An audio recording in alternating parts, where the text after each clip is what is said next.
Cutting boards are probably something youngs don't think about. Youngs, like college students living in dorms or on campus apartments, or fresh out of college living in a flat, cutting boards are probably the least on your mind. But what is important is separating the raw meats from your vegetables and from the raw things that you eat without cooking. So we'll get to that. But here is my cutting board that I use for raw meats. I've been using this board for roughly 15 years now. So as you can see, it's still in good shape because I wash it after every use, which is extremely important for boards that you use for raw meat. Once you get a buildup of bacteria and mold, it can be pretty harmful to your health.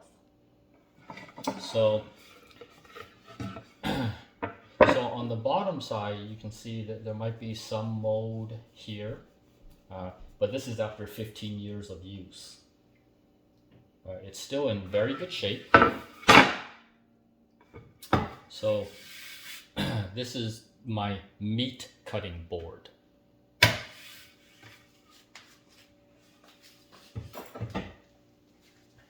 Next, we have my vegetable cutting board. This is the thing that I use for all of the veggies that I intend to cook. So, spinach, bok choy, yo tai, cucumbers, whatever vegetable cabbage, whatever vegetable you intend to cook, this is my board for that. So I've been using this board for roughly 5 years now. It's still in great shape, again, because I wash it after every use. I stuck these little feet on it to help with the stability.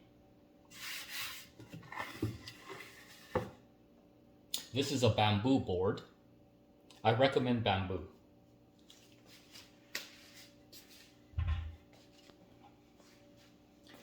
And this is the board that I use to cut all of the raw things that I intend to eat without cooking, like fresh fruits and salad related materials. So I would cut carrot sticks, celery sticks, cucumber, and just eat it straight off the board.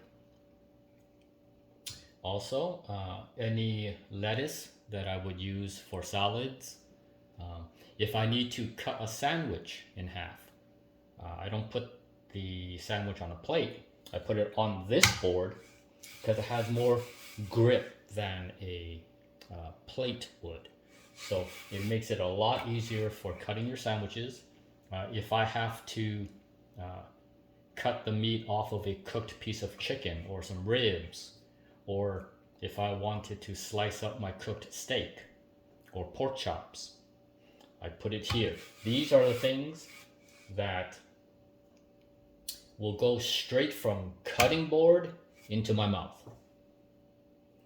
So by having 3 cutting boards, I separate, particularly important, the raw meats from the vegetables.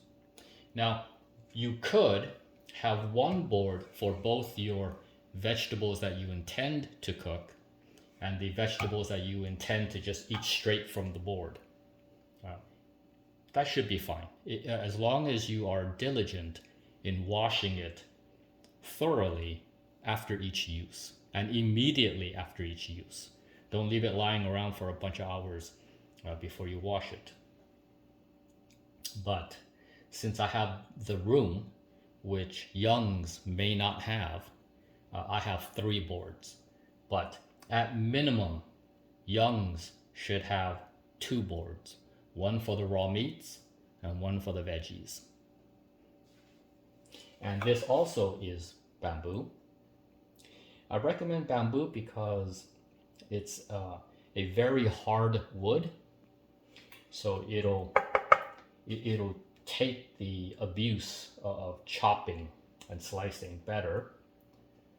There are a few other properties of bamboo that make it very good for cutting boards. You can Google those.